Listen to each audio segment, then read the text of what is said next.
jacket off because it's fucking hot. And the weird situation is that, like, I'm a little bit in the middle of this argument as far as, like, my position.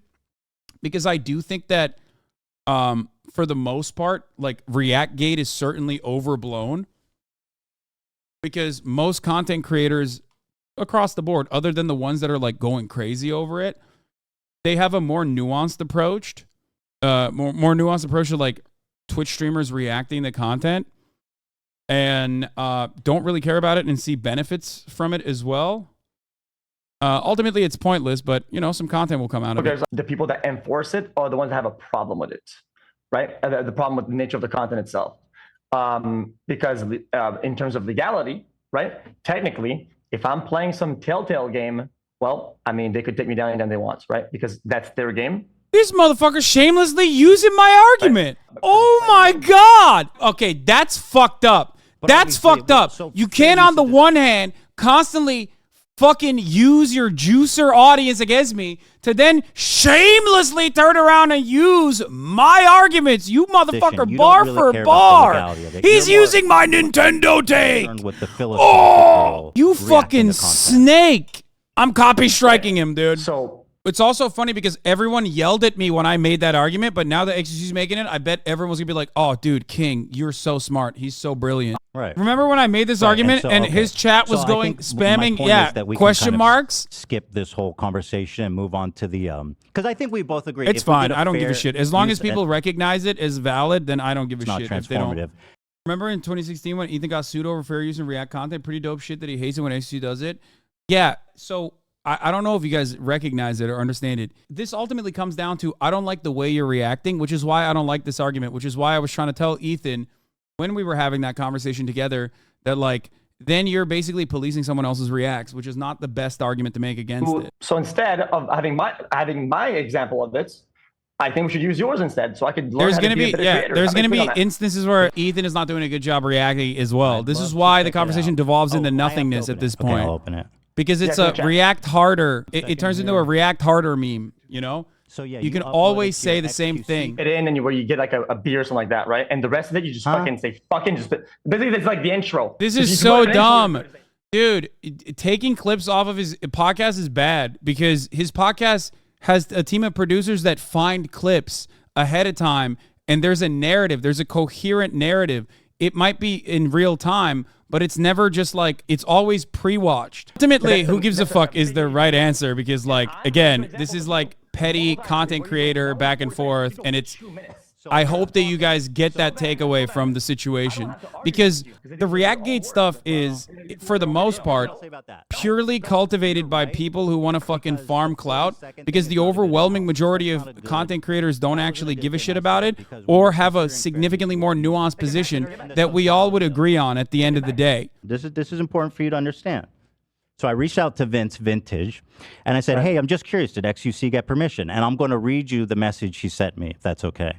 Go ahead. He said, really appreciate you reaching out, Ethan. I've never been contacted by XQC at all for any of my React videos. My personal take is this. I love big streamers watching, like XQC, Hasan, Mizkif, Moist Critical, watching my videos on their stream. It's a big ego boost. But when XQC does it, it's different. When he watches my video, he always re-uploads the whole thing on his YouTube channel with his insightful commentary as, wow, chat, isn't this crazy? Compared to when Hasan watched my stuff, he shouted me out and he says he loves my stuff and he sent a bunch of subscribers to my channel. A fair exchange. Here's a video. He showed me a video of Hasan doing that. And then he said, XQC, he really just steals my shit. Entertains his audience of hundreds of hours I put into my videos while I get just a link in the YouTube description. The problem isn't the reacting, it's the re-uploading of my video with his face on the thumbnail, and also, and I don't DMCA him because I don't want the Twitter drama. He doesn't want the Twitter drama. Wait, why are you... The fucking vindication! Why are you denigrating that? I think you should take... Did I just catch a random stray dub? How does that happen? Well, I mean, this is exactly... I mean, that's a paid How does that happen? That's never happened before. It's a paid actor. In the history. He's a paid actor. You guys are on the same side, but he goes full goblin. Doesn't care about creators' wishes. If he doesn't get permission beforehand, he doesn't care what happens. So I asked before Angle is disingenuous. Yeah, no, he doesn't ask before, but there are plenty of content creators that I don't ask for permission beforehand as well. One, because they're my friends, or two, because like it's a compelling video that I know I'm going to make a transformative product out of, right? And if I make a transformative product out of that and you see it on my YouTube page, that's, you know, that would be inappropriate for them to try and strike it down. Peter Santinello's videos are a great example of this. It's like 3 hours long usually, and I don't ever do the full React uploads. JCS videos are another great example as well. That, I mean, where I have communicated with JCS and he does appreciate it, but it doesn't even matter. Ultimately, there is still a lot of gray areas in this, but given the fact that the overwhelming majority of YouTubers don't even care about it, and that there are benefits to it as long as you're giving it your honest go ahead, it's not that serious of a conversation. No, I don't think XQC doesn't. No, I think XQC respects the content creator's rights and decisions as well. I will argue that I think if someone told him don't react to my shit, he would never react to it again. 100% he would never react to it again. No, because there are parameters. Why the fuck would he do that? He wouldn't want the negative PR in general. And if you added 20 seconds of commentary to his video and you use the same title and the same thumbnail, you don't see any problem with that? No. Okay, there it is. So it seems like all you really need to say. So it seems that you don't care about. It seems you don't not just care about the law. I don't think XQC cares about anyone but himself. Yes, but there is also a selfish argument to make as to why he would not want negative PR associated with his reacts. Kurzgesagt told him to stop, and he did. Wait, really? They told him to stop? I'm shocked by that. I gotta say, I'm not very convinced by Ethan's argument here. It basically boils down to his content is transformative, but XQC's isn't. That's a factual question for a jury to decide, and that includes Ethan's. Not sure that I buy the idea that Ethan has proved anything. There's not applicable legal standard being applied here, but Ethan's vibes. I know, that's why I said a lot of this ReactGate conversation turns into react harder. And also shit slinging. When it comes to me, it's mostly Hasan doesn't react. It's the chair. Then there's no better indication that the ReactGate drama is quite literally around vibes. And if a streamer I like, or if a YouTuber I like does it, I like it. If a YouTuber I don't like does it, I don't like it. Or a streamer I don't like does it. Then me being recognized by pretty much the entirety, other than like reactionary YouTube channels, pretty much the entirety of fucking YouTube content creators as Hasanabi. So much so that there is like super viral memes of Casually Explained owning me for pausing the video over and over again and reacting too fucking hard in a live sequence to a chair meme. All it matters is what sticks. And it's just like, oh, you put the chair up, you watch the chair. Of course, there are going to be moments where the only thing that you see is the fucking chair. You're a content thief too, though. Go ahead, dude. Point to fucking me being a content thief on my YouTube channel. If you think that I have uploaded something that you don't find transformative, that the content creator himself has genuinely gotten upset over, you're going to have a very hard time finding one. All you're going to do is look at straight fodder rips from fan channels that didn't transform the original product at all. Just started off with a good counter by being like, ultimate, like he literally has a dog in this fight. I have a dog in this fight on XQ's side. That's why I said I'm a little bit in between both of these content creators with respect to where I'm at, what my position is. Because ultimately it does devolve into a react harder conversation. If he had turned around and told Ethan, you need to react harder as well, there are plenty of opportunities. Instead of doing a deceptively edited video, he could have had a better argument there. Like, you should have had some stats. He could literally use the Austinox stats. If he had 3.5 brain cells right now, he would use Austinox's Twitter thread. Like, he could literally pull this. Do you have any proof or any indicators that the video would have performed poorly or better after the reaction? So obviously, any data that we do have, which is of course just one, except you can't, because you literally promote the channel and XQC did it. It's negative you or could negligible. Find a fucking. And as the guy who is I mean, right? I mean, you certainly can't say that this helped the video. Are you actually arguing? The way to end this conversation is like ultimately to say, listen, it doesn't fucking matter, because most content creators, it's a gray area, because most content creators actually do benefit, and they think that they benefit even if they don't, and they don't have a problem with it, because if they did, they would DMCA me. The fucking worm. Do that. Bro, do it for a week. Do a week of no reaction content and see how many fucking views you get. Oh, okay, sure. I mean, that's content, man. It's original that's content, at least. You like Yes, it? do that, bro. You like Do that? it. That's Like sick, that, dude. bitch ass? Dude, I do know a you fucking week. love it, man. Bro, This is the most money you've gotten in the great. past fucking 4 years, bitch. It's awesome. Do a week of no react content. What the fuck is Oh, he man. doing? Oh, Even man, a oh, day. man. Even a day. Okay. I'm so glad I didn't serve the top of the hour ad break right then and there, and you guys got to see it. But of course, if you want uninterrupted broadcast experience, all you need to do is subscribe, baby.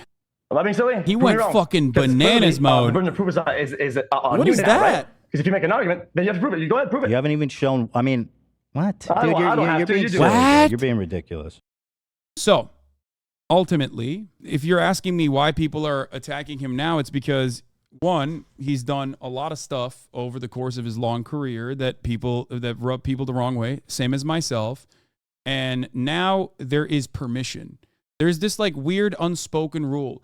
Like Charlie has been able to evade that permission from others for a very long time. Moist has been doing commentary for what, 12 years, 13 years. And he has been very careful not to ever offend the sensibilities of a lot of groups online. He's never actually hit that point where like a lot of people turn around and start ripping into him. Charlie does reacts. He uploads his reacts to YouTube as well. Obviously, his reacts on YouTube are much better than just like letting the chair meme ride. His name never gets brought up in these conversations. Asmongold's name never gets brought up in these conversations unless it's to say Asmongold is great at reacting. Now, I'm not even saying that what those guys are doing is bad because I myself also do reactions, obviously. Ultimately, it truly does not matter because, like I said, it is a gray area. There are a lot of positives and upsides to reacting to people's content. And there are a lot of people who get very upset about it. Ultimately, though, if you're doing it as transformative as possible and the edits that are being uploaded also reflect that reality instead of like letting dead air play, there should never really be a problem because they just like you have genuine commentary and criticism when they react. Yeah, but you can always find a brief moment. You found it from Ethan's clips as well. Because of the 8-hour-long content that we're putting out there, you can always find a moment that is clipped out of context. You can always find a dead air moment. It doesn't matter. And you can do that for XQC as well. You can do that for Asmongold as well. You can do that for Charlie as well. You can do that for whoever you have decided is a bad guy. That is the reason why at the heart of this argument lies this back and forth that ultimately deviates into react harder, you're not reacting hard enough. It ultimately comes down to the re-upload to YouTube and whether that individual content creator likes that you reacted to their video or not. I'm sure there are certainly some people that I've reacted to in the past that don't appreciate my reactions to it. The difference is they can't really DMCA me personally because I most likely did not upload it to my YouTube channel. And they don't make a big fuss about it because just like that other content creator said about XQC, they just don't want like additional problems. And I want to make sure that I avoid that. I want to make sure that I don't actually harm other content creators in this situation.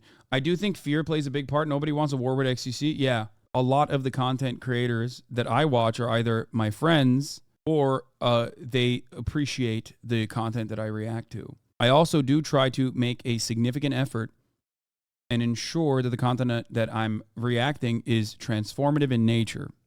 I always double, maybe sometimes even triple, sometimes quadruple the runtime of the original video with other videos that I pull that are complementary to the argument, because most of the time I try to use videos as a narrative. Will there be moments where I go pee? Absolutely. I'm still listening to the video. In my mind, there is no difference between me watching it and sitting and not really saying anything versus pissing and watching the video and hearing it.